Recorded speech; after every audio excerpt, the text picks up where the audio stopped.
Okay, so I think we'll have more people joining over the next few minutes, but we can get started. I want to welcome everybody, excuse me, to our roundtable discussion this evening. My name is Cynthia Walker. I'm the Executive Director at the Brickstore Museum in Kennebunk, which is currently playing host to Illustration Institute's The Great State of Illustration in Maine, in which all of these folks are a part. It's an exhibition that's leaving us in a few days, sadly, but I believe it'll next be seen in Waterville, if I'm remembering right. And I'm going to ask Scott at the end of this to tell us a little bit more about a preview of the next iteration of it.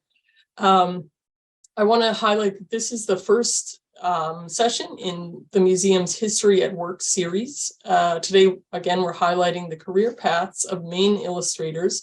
And I'm really excited to start this conversation and get the heat off of me. So I have some questions lined up, but for those of us, again, joining us on Zoom, you're welcome to enter. If you have a question, please enter it in the chat feature, and then we'll try to pull in some of viewer questions as we go through. I'm going to invite our panelists to introduce themselves. So tell us where you live and a short few sentences on how long you've been in this line of work and what you're up to right now. Scott, would you like to go first? I'm Scott Nash. I'm currently sitting in my home in Peaks Island, my studio in Peaks Island, and I've been illustrating full-time since I moved here 26 years ago. So, thank you. Chris. My name is Chris Van Dusen. I'm coming to you from my home studio in Camden, Maine, and how long have I been illustrating? Oh my gosh. Well, my first book came out 23 years ago, but I was doing a bunch of illustration before that. So since like 1985, professionally. Wow, there you go. Melissa. Hi, my name is Melissa Sweet, and I'm in Portland, Maine in my studio. And I have been illustrating about the same as Chris. It was the early 80s for me when I began. And did you say what we're working on? Or does it matter? Yep, what you're working on. I'm finishing a book, and there's mayhem all around me, but I cleared off behind me, so it's nice and crisp. I'm finishing a book on Corita Kent, the wonderful nun who lived in LA. She was a great teacher and artist, printer. So yeah, thank you. Now I want to hear what Chris and Scott are working on. So can we go back? Yes. Oh, sorry. I was good in reverse order. You go, Chris. I just finished up the illustrations for the last Tales from Deckwood Drive series. That's the follow-up to the Mercy Watson books that Kate DiCamillo wrote, and I was working on that for, oh my gosh, months. It's the last book in the series. Half the illustrations are color instead of all black and white. Half are in black and white. There's about 70 illustrations in this book, and it just took me forever because I'm getting old. And I'm just about to start another If I Built book, but that's all I can tell you. Good enough. And I'm thrilled to announce that I'm working with Megan McDonald on her latest novel for kids, which is called Bunny and Clyde. And it's about a little rabbit and a little chipmunk. Guess which one's named Bunny, and Clyde's the chipmunk, who are very good little critters until they are inspired to be bad by the story of Bonnie and Clyde. So and it turns out they're very bad at being bad. So and I'm delighting to work with her. I've been wanting to work with Megan for many, many years. She is a truly gifted and very funny author, and this book, it does not disappoint in the least. It's fantastic. So very nice. Let's go to Leticia. Hello. Hi, my name is Leticia Play. I'm in Portland, Maine at the moment, and I've been illustrating since I graduated from School of Visual Arts in 1990, so over 30 years. Mostly editorial work, and I'm working on a project for School of Visual Arts, actually, so it's kind of full circle. Wow. And yeah, and I'm doing some digital work all the time for a company that does digital work for templates and stickers and that kind of stuff. So, and that's Marty? it. My name's Marty Braun, and I live on Peaks Island, which is 3 miles off the coast of Portland, Maine.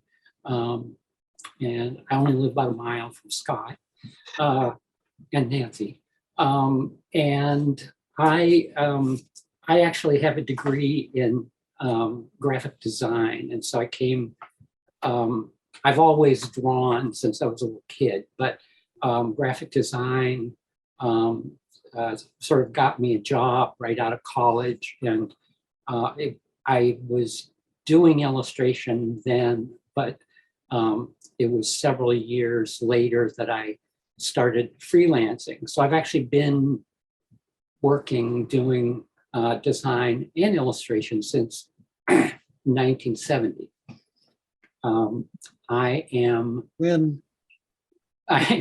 currently not, I have a design job that is set to begin, but I don't have any illustration work at the moment. And so I'm taking care of the worst part of an illustration career, and that is the business. So I ran out of business cards, so I'm designing a business card. I just freshened up my website so that anybody who sees this and might be interested in looking at martybraun.com would have something, good to look at.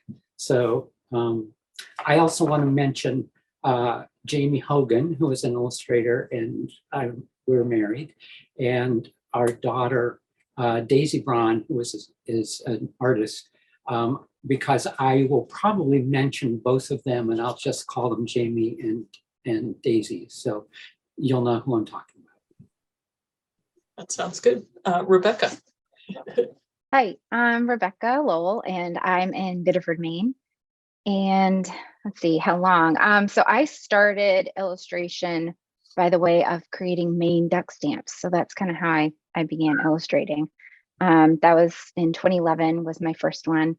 And I've done 5 so far. They're really fun to paint. They're totally different than children's book illustration. So it's fun to change it up. I sold my first book in 2019, and I'm working on, well, my picture book right here is coming out in a week and a half. So I'm working on launching that. I'm excited about that. My first picture book. And I'm working on art for another picture book to pitch soon. Wow. And novel edits. So I do novels and picture books. Okay, that was it? That's wonderful. Good. Yeah, thank Okay. you, everybody. That was a great, You're great welcome. introduction, I guess I should say. So we'll dive into our first kind of big picture question. To me, at least for an outsider's perspective, there seem to be sad jobs, angry jobs, and happy jobs, and illustration appears to be a happy job to me. I wonder what your thoughts are on this, and if you want to share. So I was going to start with Leticia. It's a happy for me, it's a happy job. I mean, if I'm drawing, I'm happy. It can be frustrating in general. People either, the worst time is when people hire you for something you don't do. So when you're like, there's a conflict between what you like to draw and what they need, the client, but in general, it's a happy job. So I just love the problem solving part of what illustration is about, working with a piece of text and making it happen. That's fair. Does anybody else have a response?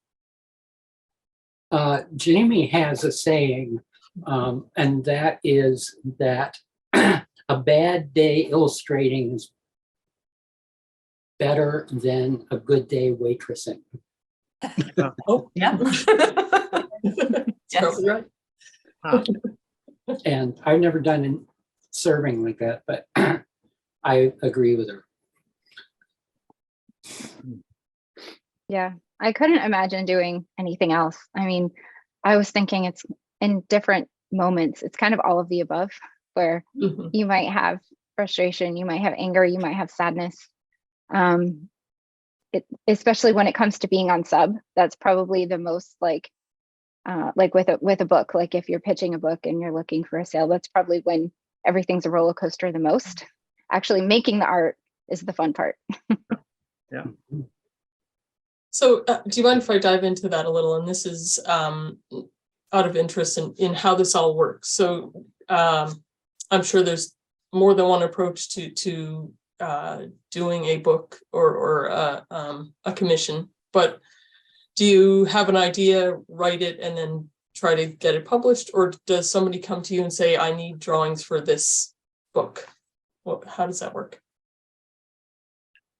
Anybody? Well, if you're talking specifically about children's books, Yeah, or I guess book so. projects. Sure. Well, it sort of depends on where you are in your career. When you first start out, you're just hoping that you first get an agent, and then your agent can sell your manuscript or your project, or find you a manuscript to illustrate. But I don't want to sound like King Hugo here, but it's when you get to the point when you've done, a bunch of books, you actually, if you have a good agent, you're either, provided, manuscripts are provided to you, or you can just send your stories to your agent, and they usually can find a home for them. So. Oh, okay. Thank you for explaining that. Yeah, I'm in the baby stages of my career. So I'm on the end that he's talking about, where I have to make the project and then my agent will sub it, but all of the work is up front. Yeah, we've all been there.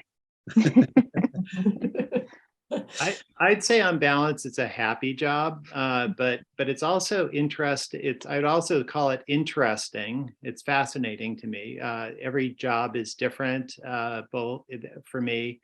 But I also have to say it's difficult as well. I mean, there's difficulty to what we do. There's always, for me at least, there's a level of difficulty as well.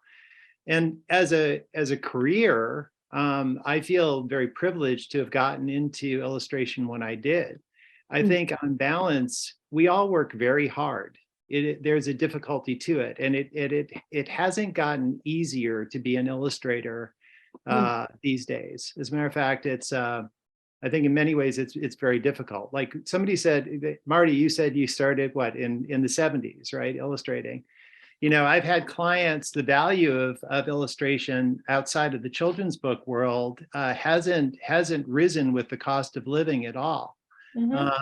I've had clients that wanted to do posters, and I would ask them what the fee is, and they would say $300.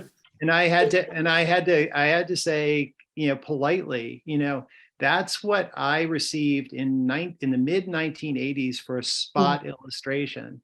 And I think it's something that we need to think about. It's for established illustrators, it's a little bit easier than it is for younger illustrators right now. It's harder, I think, to connect. I think it's harder to make a living doing illustration because it's not as valued as it should be. It's a couple of years ago, a book came out. It came out right at the beginning of the pandemic, and I thought it was one of the best books on art, on the situation with art these days. And it has this snappy title called "Death of the Artist." Unfortunately, it came out just in 2020, and I don't think anybody wanted to read a book with that title. But what's fascinating about this book is that the author has interviewed a wide range of artists to talk about what their lives are like. And some of the artists are in here, some of the illustrators are here, are people like Lisa Congdon, and there are other very familiar illustrators in here. And it's really interesting and generous of them to share just how difficult it is. I'm going to end with this little segment with one little anecdote that we all like to tell. Back in the 30s, Maxfield Parrish, and you've all heard this one, I'm sure, Maxfield Parrish and Norman Rockwell would receive for a cover of the Saturday Evening Post $5,000. $5,000 in the mid 30s would buy a house. It would actually buy a very nice house. Today, a New Yorker cover pays, guess what? $5,000. It hasn't changed a bit. And this is something that I don't want to be a downer here, but it is something that I'd like to acknowledge, is that it isn't getting easier for illustrators to make a living. I agree. Plus, it's a career of passion. You have to really like it to continue going and going and going. Yeah. I just wanted to normalize the idea that it's a career that is normally illustration plus something else, because you have to make a living. Yeah. So, yeah. I'll chime in because Scott mentioned a good book, but I would say all of the above. And it's generally, we're freelancers. So all the discipline and business, and as Marty said, and everything is up to us. And we have to have I'd say the discipline is the big thing, hyper curiosity and problem solving, like Letitia said. And so I don't know that it is for everyone, but I think if you've chosen it, you choose it because you love all those things and you love the lifestyle. And the book I want to mention is called The Creative Act by a man named Rick Rubin. And my gosh.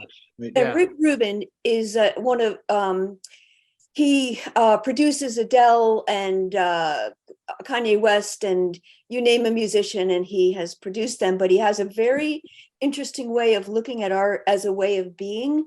And I would say that's what illustration is. It's a lifestyle. It's our vacations are so we can go see some art or research a book. And I think we just love that. I don't think we'd have it any other way. So but I'm going to second anything by Rick Rubin. He's a major, he's a sort of a mentor, through vicariously, any videos, any lectures that he does are well worth listening to. It's not just about music, it's about the creative process. And for anyone on the planet who does something creative or is interested in any of the arts or anything, actually anything you're passionate about, Rick Rubin's book is really worth reading. So read that as after you've read Death of the Artist to buoy your spirits again. He was on, did anybody catch him? He was on 60 Minutes actually a few weeks ago. Yeah. It was right when the book came out, and it was fascinating. It was a really good section. Yeah. He'll also change your way of looking at things and listening to music for sure. Yeah. Wow, thank you, everybody. That was a really nice discussion, and we've got some reading material, so that's exciting as well. You bring up, a lot of you just brought up essentially your careers, and it's made me wonder about your path to getting there and how you learned, for instance, the business side of very creative career. But before we get to that, I just want to do another big question, when maybe this will spin off a little bit, but Scott and Nancy, when they were curating the exhibit that I mentioned that is now here at the museum, have a big question at the front of the exhibit that says, "What is illustration?" And I wondered if everybody here could answer that. I'll go last. Okay. Why don't we start with Chris? I just think the simplest definition is illustration is art that tells a story. That's how it's simple. Yeah. I like it. Yeah. I think I agree with that, but in terms of editorial illustration, which is probably the most fun, I think, illustration, doing illustrations for magazines, newspapers, opinion pieces, writing like that.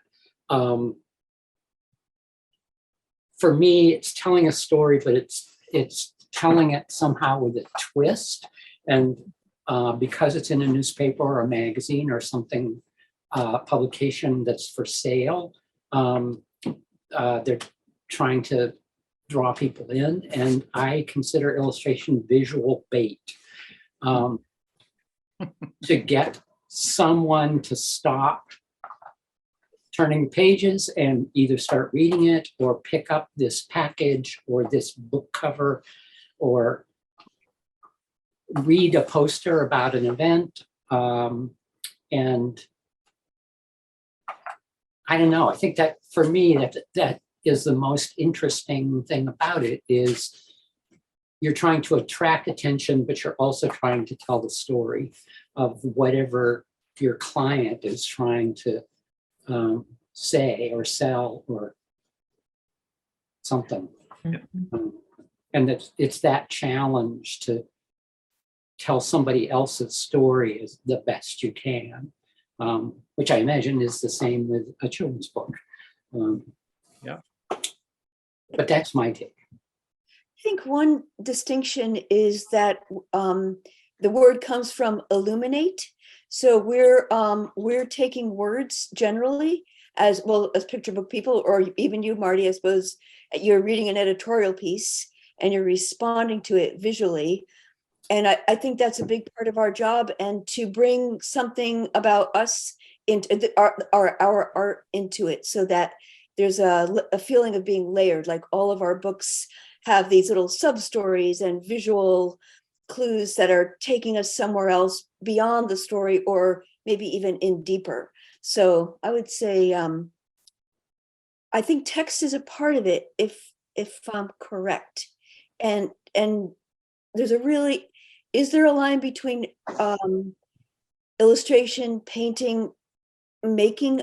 I'm not sure. That's a whole nother discussion, I suppose, but yeah. Not sure. I don't think there really is a line between it. And for instance, N.C. Wyeth, if you've seen any of his paintings, there was a great show at the Portland Museum of Art of his work, and they're huge, they're amazing, just to be able to walk up and look at them. And he just detested being called an illustrator. He did everything he could to get into that club of being a painter and a fine artist. And I don't think he ever satisfied his own need for that. But man, his artwork is like so good. It's got, and of course I would say that it was narrative, because it's all of his paintings, or most of his paintings that I've seen, were from books. So they obviously. I always thought it was a bit tragic that he didn't think of his illustration as artwork. Yeah. It's profoundly great artwork. I don't think as much of his paintings, but I think his artwork, his illustration is art. It's incredible artwork. So. I think another aspect of illustration can be that if there is text, you're not literally translating that into art, but you're also adding to it or showing something else that may not be in the text, so that you're not, like in picture books specifically, you don't want to be redundant. You don't just want to illustrate what it says. You want to add to the story. So you're also contributing to the narrative. Yeah. I like to think of illustration as a piece of art that likes company. Like it's always like either with That's text beautiful. or, or a great. piece of, or a product or the other piece. It doesn't work on its own. I have a hard time doing art for art's sake. I need to have a problem to solve. I like that. Illustration does need company. So we wrestled with, we were hearing some interesting comments on the great state of illustration in Maine. And we're getting information from the docents and such at the museum, at the Brickstore Museum. We're getting some really interesting questions like, how is collage illustration? Or how is, I'm a watercolor artist. Why is my work not in this exhibit?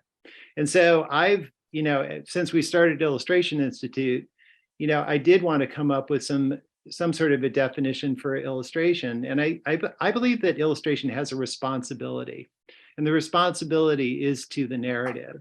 And so our definition is that illustration is visual art that enhances and illuminates a specific narrative.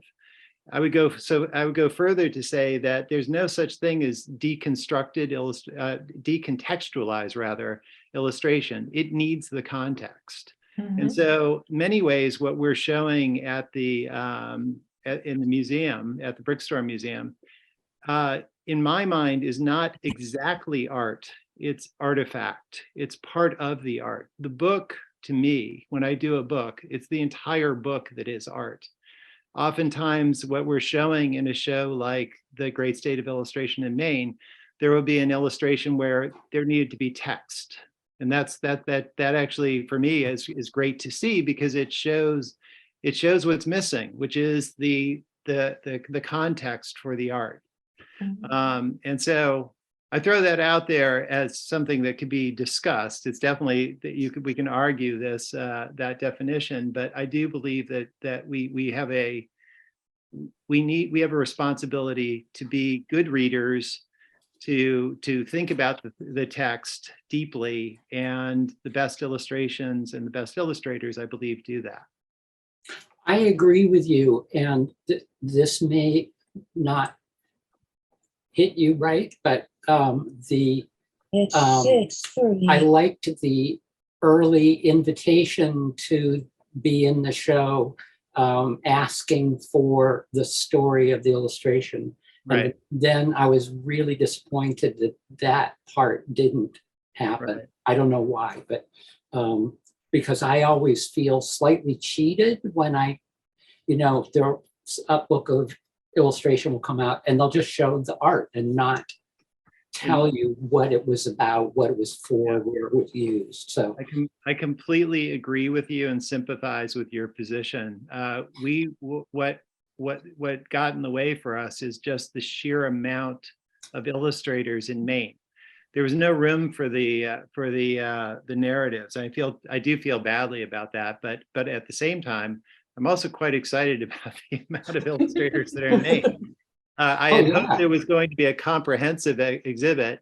It's a vast exhibit, but it's not comprehensive. We're learning about more new illustrators, on a regular basis. So that was part of the problem, Marty. But I really sort of what I thought. Yeah, I very much appreciate everyone sending their narratives, because like with our monster show, we generally do connect narratives to the illustration. But thank you for bringing that up. I completely agree with you.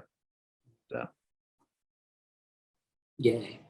I also, to your point about NCYF too, I think, I don't know if the audience realizes this, but oftentimes the term, and I find this troubling too, the term illustrative is pejorative.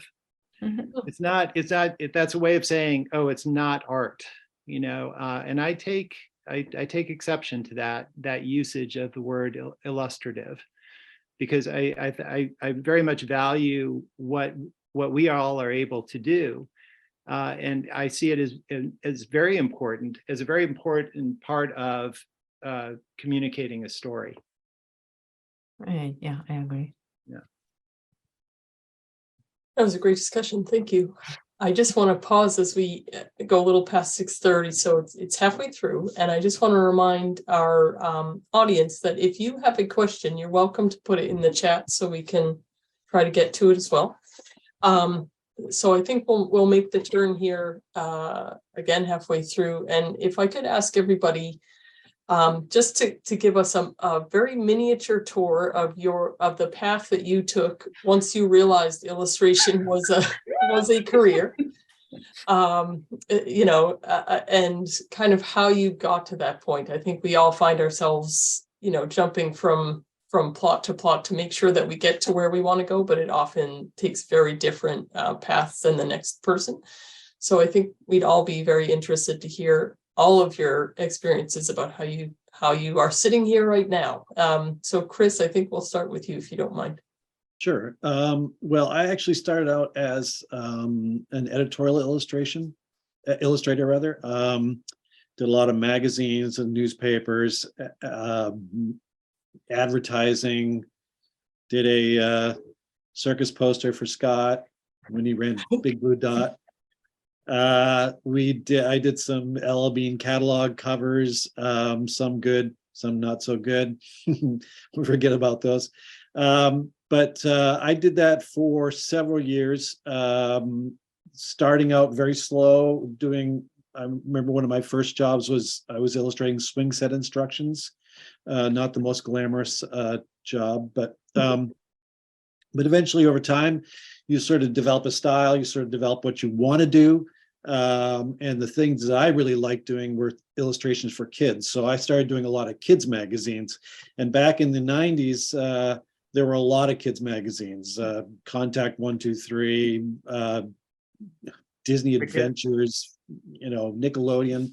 There were all these magazines, and I jumped right in there and did a lot of illustrations for those magazines. And that's what I really enjoyed.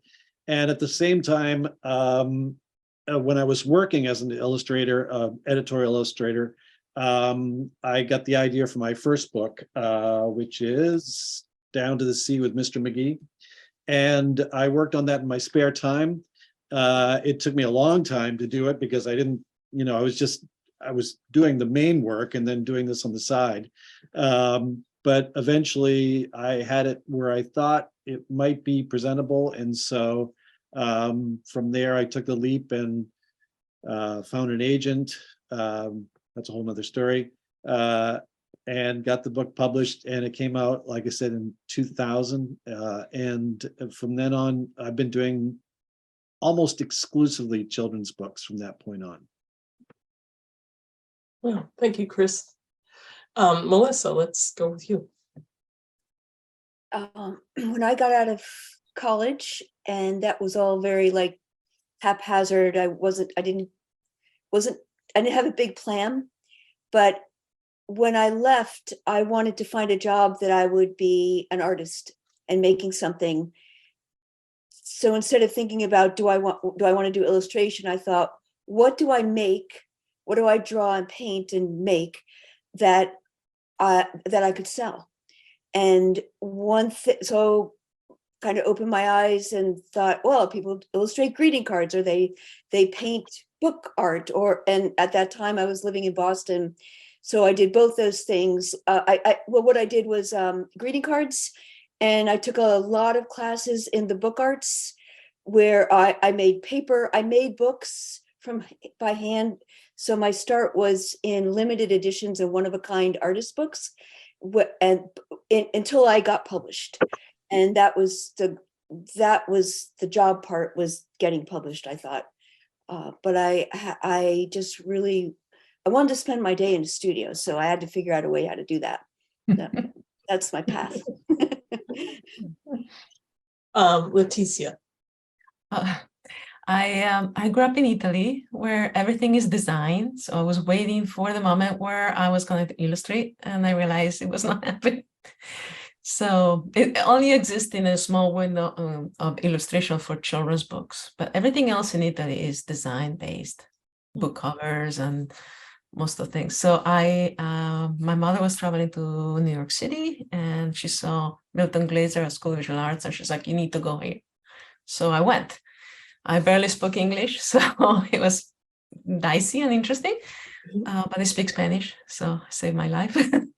And I was very lucky. After I came out of School of Visual Arts, there were jobs on the New York Times, and I did a lot of editorial work, and I say yes to everything. So I have a portfolio that has New York Times and toilet seat covers. So it's like everything in between. The one thing I haven't really done is children's books. But Marty, let's go with you. Well, I grew up in Ohio, and I went to a state university, majored in graphic design. And so when I got out of school in 1970, it was that all I was doing was I just needed to decide where to look for a job. And I moved to Boston and got a job in a great little studio, and I worked there for a couple of years. And I was able to do illustration for some of the clients that we did work for, design work for. And when I left that studio, I was freelancing, but I was freelancing design and illustration. And so it sort of went back and forth, and it has gone back and forth really through the rest of my life. And so I had a design job in Cambridge, but I was also doing freelance work. I decided, just as I probably got the biggest offer to that of my career at that point, the art director at Channel 2 in Boston wanted me to illustrate a book on Crockett's Victory Garden. And I said, gosh, sorry, I'm leaving for San Francisco. And so I left town and moved to a place where nobody knew me and I couldn't get work for anything. And this was also in the days before FedEx, email, any of that stuff. So jobs needed to be local because there was no way to do work somewhere else except by mail. I did work by mail for a client in Boston, and I would mail him sketches and he would mail me, or he would call me and tell me what he thought, and I would do the art and I would mail it to him. And the last thing I did for him arrived, I mailed him the artwork and it arrived on a Saturday, and the mailman, there was nobody in the office, so the mailman folded it in half and put it through the mail slot. Anyway, so after that, not after that, but I then moved to San Francisco. I was there for a while, freelancing design and illustration. I got offered a job as a designer at the Boston Globe. So I moved back to Boston. I was there for a couple of years and then decided to move back to San Francisco. Luckily, while I was in Boston working at the Globe, that's where I met Jamie. And so a couple of years later, she came out on a vacation and the romance arrow hit us. And we ended up in Maine on Peaks Island, both doing freelance illustration, and here we are. So Thank you, Mark. That's the short version. Rebecca, how about you? So I have always drawn. When I was a kid, I was homeschooled, so I would take sketchbooks, go outside and, draw and come back and figure out what was that plant I saw, look it up in a field guide. So I've always drawn, always knew I wanted to, like Melissa said, like, how do you get paid to do this? Like, this is what I want to do.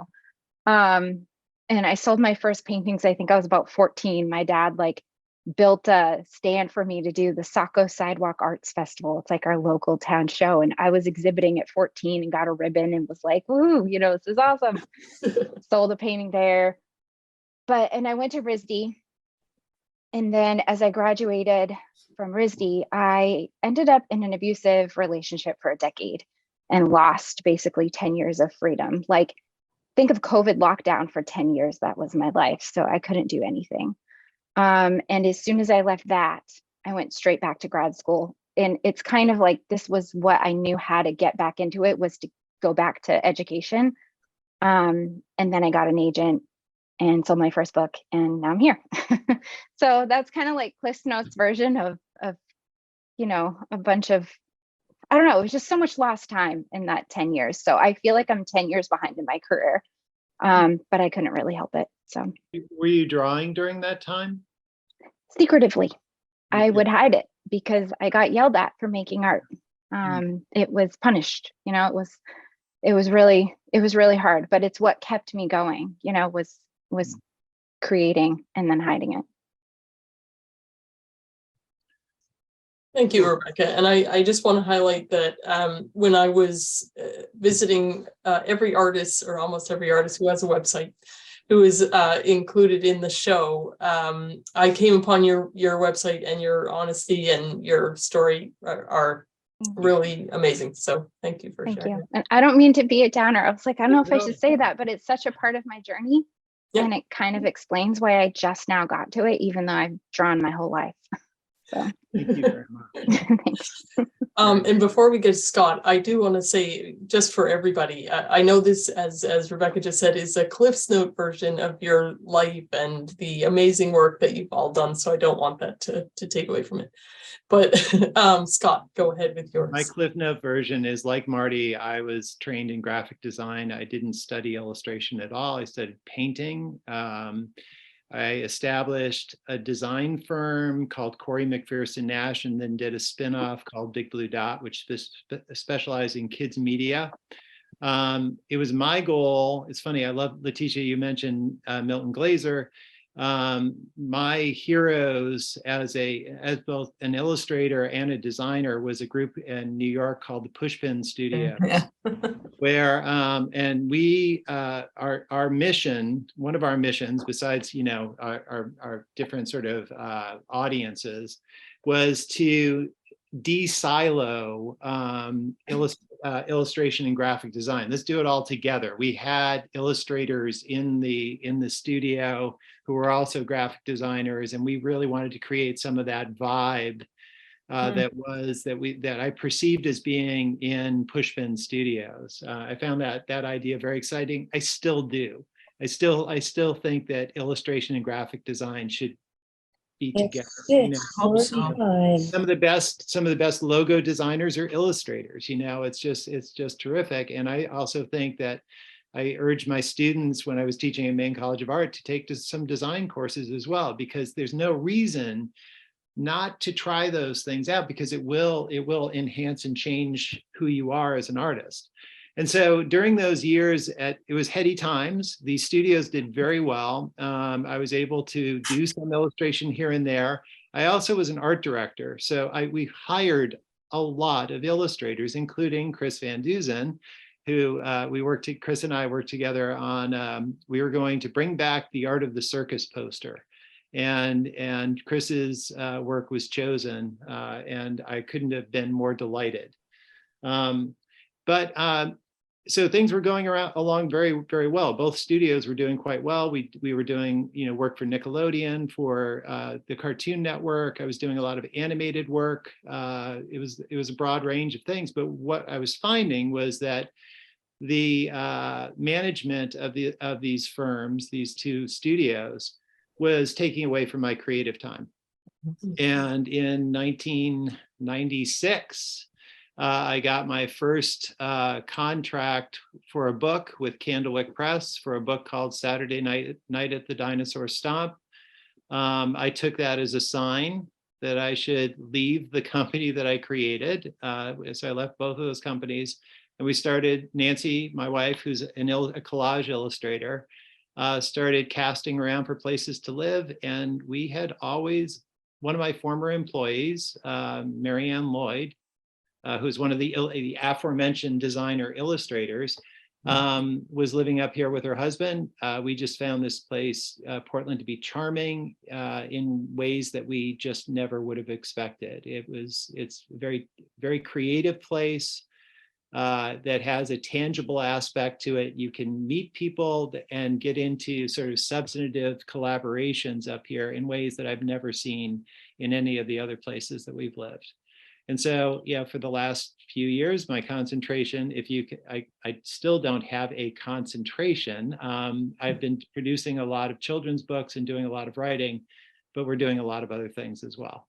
We still maintain a design firm in Portland, because I believe that those things are connected. Illustration and graphic design do not need to be separated. Mhm. That's a really nice way to end that segment. And I was going to go on with my own questions, but we have quite a few very interesting, more interesting than mine, questions from the audience. And what Scott was just talking about, someone has a question that goes along with it, so I'll lead in with that. Yeah. What are some of the pros and cons of working as an illustrator in the state of Maine? I just finished, so you guys go. Okay, I think one of the cons is, and Scott referred to this earlier, talking about the price of illustration or the expense of illustration. Right. particularly when I was first here and looking for work, when it came to the price of a job, it was whatever the price was, it was always sort of followed with a sigh. And it's like, but we're in Maine. So it's like, it's okay if I don't pay you anything. No. You know? So that's, I think the con is to get people to realize that illustration is worth it. And that, boy, I just think it's so much more interesting than photographs most of the time. So I think that's the big con. The big pro is that Maine is so great a place to live. Portland is a wonderful town. I shouldn't call it a city, but it's walkable. It's a great size. It's like you run into people you meet all the time. There's all kinds of stuff going on. There's great food, music.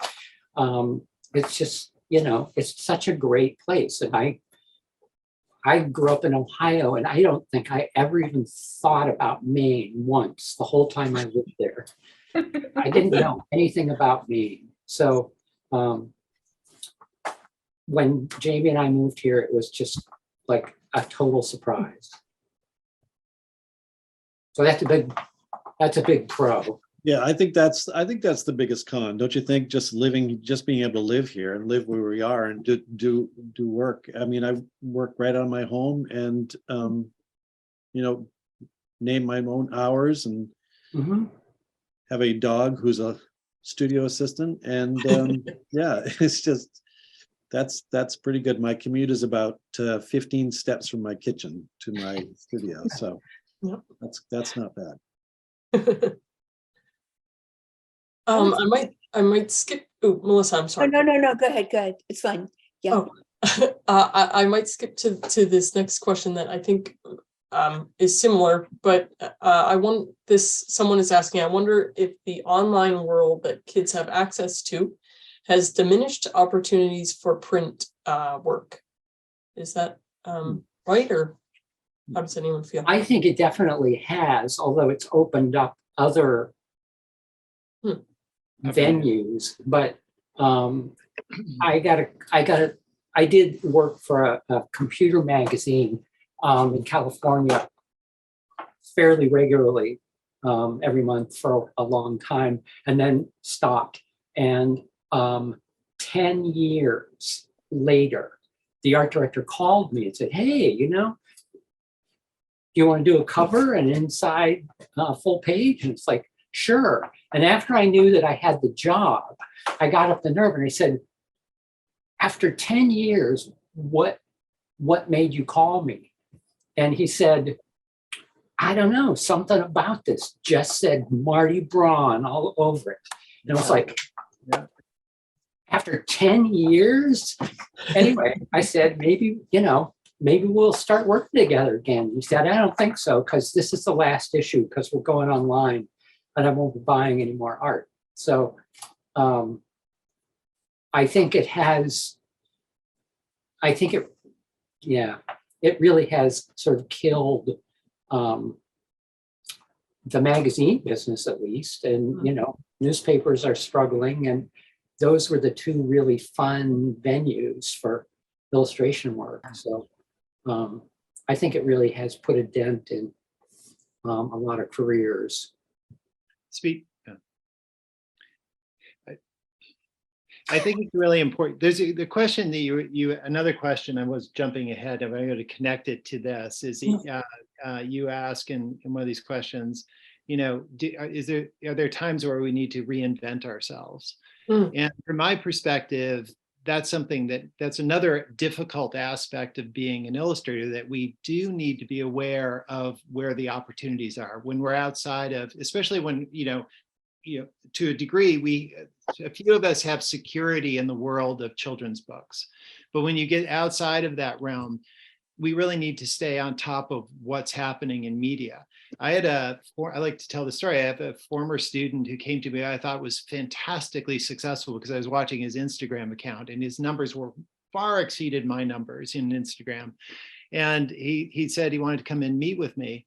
And I chatted with him, and and I said, well, it looks like things are going great with you. And he said, no, I haven't had a job since I graduated. And then I started down the line of giving suggestions, specific suggestions to him as to how things might be helped. But then suddenly I realized we had a client this through the design firm that was developing a mobile-based game to help to train EMTs. And it was perfect for this artist. And the fact that, connecting is really important, even in this day of, everything being social media, making substantive connections are really important. And I was able to say to this artist, this illustrator, I don't know if you'd be willing to do a couple of samples, we'll pay you for this, but we're looking for a very different look, and your look could really work. That turned into 3 years worth of creating assets for this game. And so it's very different than say what I expected we would be doing as illustrators. I would also say it's incredibly fascinating work, because you're starting to get into dynamic media, starting to get into animation. I find those things very exciting. So anyway, again, outside of, yes, I think part of the excitement about being a graphic designer or an illustrator is looking ahead, seeding the future a little bit, and discovering where the opportunities are. So Yeah, if I told my 20-year-old self that I would be doing digital stickers, I would be very confused. yeah, but you do beautiful digital stickers. I mean, but it's a market that didn't exist when I graduated. No, it didn't exist at all. Yeah.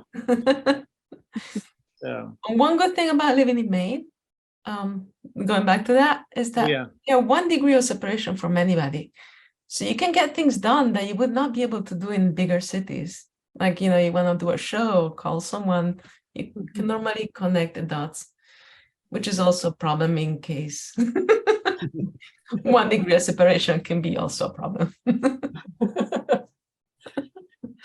So that brings up another question that someone has entered here, actually.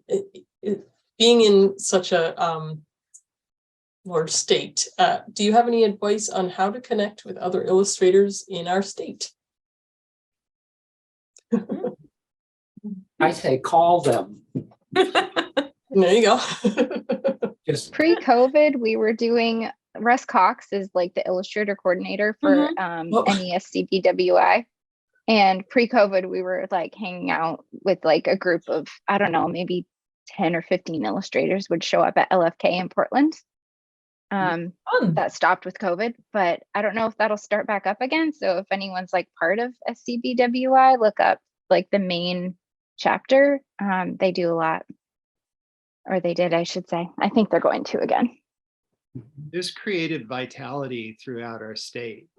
You can go to, it's not just in Portland, you can head out to Unity and you'll find, an exciting and dedicated group of people that are trying to create, they have created a cultural center.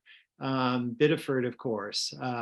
Waterville is very exciting right now. So for somebody who's wanting to connect, this is again, it's very different from New York or Boston, where people are a little bit more aloof. It's harder to make connections. I contend that any form of connection is going to get you there. As you said, it's like one step, we're one person removed from substantive sort of opportunities, basically. And I think that, the biggest advice I could give anyone is just find ways to connect anyway, only connect, find ways to make that happen. And yes, I agree with Marty. Calling people sometimes shocks them. It's really interesting. It's like, I'm finding for a while there, I wasn't calling anyone because I felt like, it was, I don't know, impolite or something. Lately, people have been taking my phone calls, which I find very interesting and very direct. I don't know what's happening exactly, but change it up a little bit, see what works. Yeah, and I find that everyone is generally incredibly generous with their time and knowledge. Yeah. If you ask a question, people will take time to answer. But don't call any of us. And most of us have contact forms on websites and things like that. So that's another way to connect too. I get a lot of notes through my website. Melissa and I have gone on some nature walks, right? That's fun. Yeah. I would, like you just said, and with Scott, that connect with anyone in the state and you are very close to being a part of a group, a creative group, and it almost doesn't matter whether they're illustrators or not. But yeah. Great. I think so. As we approach 7, I just want to. There are, of course, many viewer questions, which I will send along to everybody. But I want to end with on a high note, as it were. So I'm wondering where. Well, two-part question, because someone's also asked it. Where is it harder to illustrate your own words or somebody else's, or ideas or somebody else's? And then secondary to that is, where do you get the inspiration from at all to do any of this? It's doing stuff for yourself is impossible. It's so much easier to work for somebody else, even somebody that's difficult. Nobody is as picky and as you are with your own stuff. It's like, oh, I can't do that. I better do another sketch. It takes you. That's why I don't have my new business card done yet. It's like, I don't know. What can I do that will appeal to everybody? And if I can just jump right into the next question, but I forgot what it was. So, where you get your inspiration from? Oh, I think inspiration, it at times comes to you. If you're thinking about something, I've read that taking walks and in the shower are the two places where inspiration hits. But while you're waiting for the water to get hot or something like that, I think you need to be drawing. If you draw all the time, if you're thinking about different illustrations all the time, once you start working and you're thinking about illustrations, the ideas just start coming, and it's just like everywhere you turn, you have more ideas, and it's like you just get rusty if you just sit there. So draw something. That's Marty, I gotta add something. Great. So I was on a Zoom thing this morning, and Rodman Philbrick was part of it, and he mentioned, someone asked him where he gets his inspiration, and he mentioned the shower, and I went, oh my God, I get ideas in the shower too. And I would mention it years ago. I mentioned this to somebody else because I thought it was kind of weird. And this woman was an author, illustrator of children's picture books, and she said, oh yeah, there's a reason you get good ideas in the shower. It's the positive ions in the water, and it stimulates the creative nerve center or something in your brain. I was like, seriously? She goes, yeah, no, it's proven. And she said, so you know what I did? She said, I went to a dive shop and bought an underwater tablet and mounted it in my shower. And she said, now when I get ideas, she said, I write them on this tablet on the shower wall. She said, then my partner gets in after me and she sees all these like crazy. It's like, what's going on here? But it's true. I mean, for some reason, showers, and for me, very, very early in the morning, like 4 o'clock in the morning, I will wake up and I'll have an idea. So I always keep a pad of paper next to my bed. Mhm. And Lori kind of wonders what I'm scratching on over there. But yeah, that's where I get my inspiration. I get like early morning and for some reason showers. Well, I think that the positive ion thing, I've heard walking along the seashore. That's why taking walks by the ocean is so good for you. It's like all the ions thrown up in the air from the waves. And I know I always feel better when I come back from a walk on the beach or along the shore or something like that. Yeah, I don't know why from time to time I can get clients to walk with me to do a meeting. I don't know why that isn't the norm, because I think that more ideas are generated when we're moving forward. I think it's basic. Sitting in a conference room is not a way to stimulate creativity. I really don't believe it at all. So. Do you take a pad of paper when you go for walks, Scott? I do a little. Yeah, I'm a Moleskine guy. I have those little, I'm very fussy about those, but I have little notes that I'll take along the way. And also just, the other thing is just, it's fundamental is recreating, getting out, just taking some time away. I mean, that's vitally important, as a way to stimulate and rejuvenate yourself, just getting away. It can be a walk, it can be anything, but that's generally, it could be a long trip, but that's generally going to stimulate ideas for me, at least. Just yeah. And again, we live in the perfect place for that. We do. Yes. We do. I agree. Yeah. Yeah. That was wonderful. Does anybody else want to give feedback about your inspiration or writing your own words or illustrating your own words versus others? I agree with Marty. I need somebody else's words to illustrate. I need someone else's problem to solve. But as much as inspiration, I think it's practice for me. I just need to show up and work. Yeah. And then walk away, and then it comes back. But showing up every day helps. It's like making a piano practice. I mean, not that I play any instrument, but I imagine that's how it works. By the way, for what it's worth, it doesn't make any difference to me whether it's my work or somebody else's that I'm interpreting.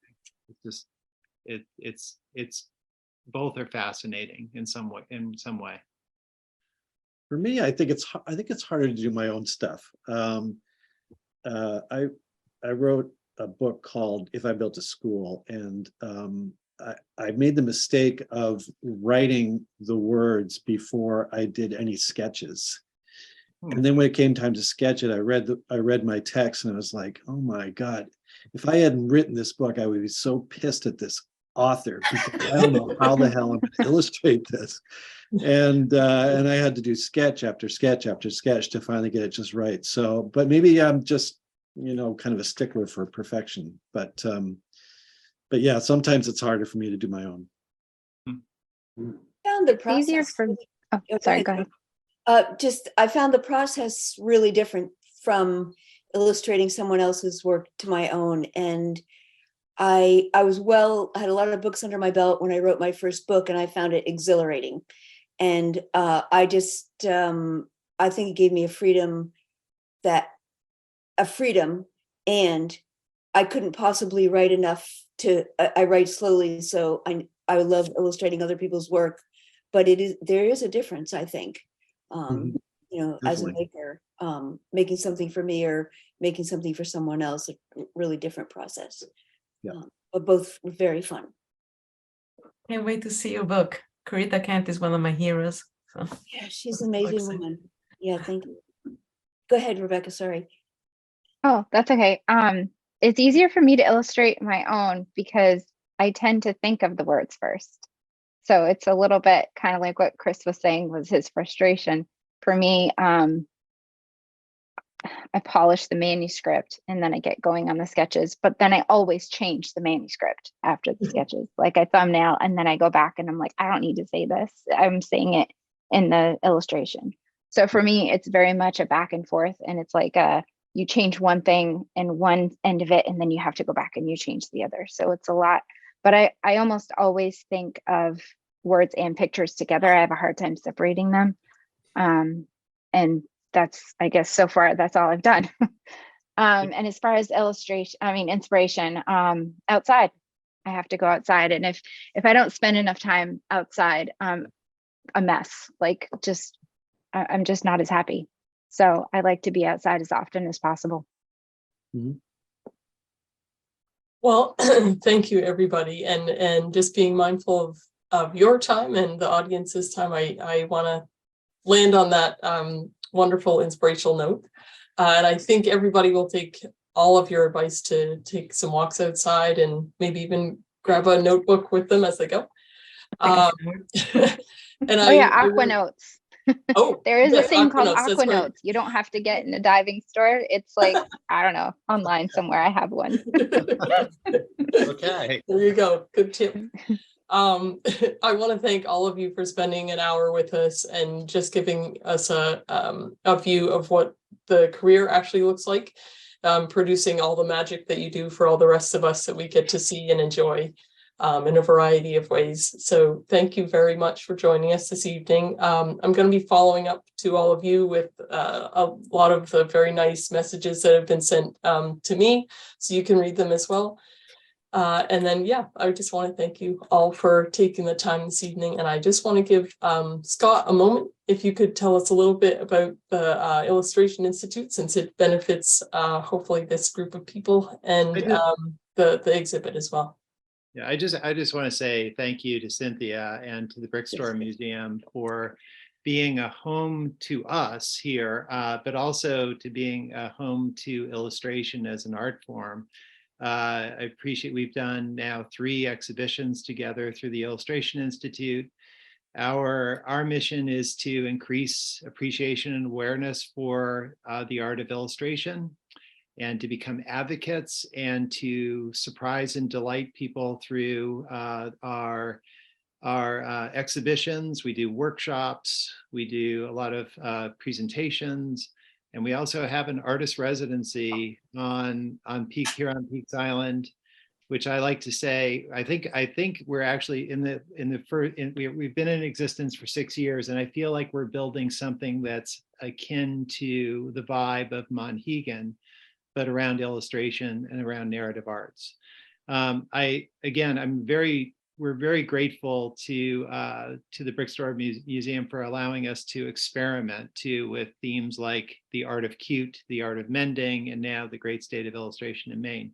I want to tell you that this exhibition is expanding and it's traveling. It is going to be more comprehensive when it moves up to Waterville, to the new Shupp Center. And then it's going to be traveling around the state. And I think it's going to be coming back to Portland. So as it does, it will grow, and we'll have more programming that's connected to it. And we will dimensionalize this exhibition. And maybe we'll get some sort of sense of exactly how many illustrators are in this land of hidden treasures here that we live in, because it really is spectacular how artists and creative resources have revealed themselves to us as we've developed as an institute. So thank you so much, Cynthia. Thank you. Thank you, Cynthia. Thank you. Thank you, Thank you, everybody. Scott. Enjoy your evening. That's right. Thank you. Good night, everyone. Bye. Thanks.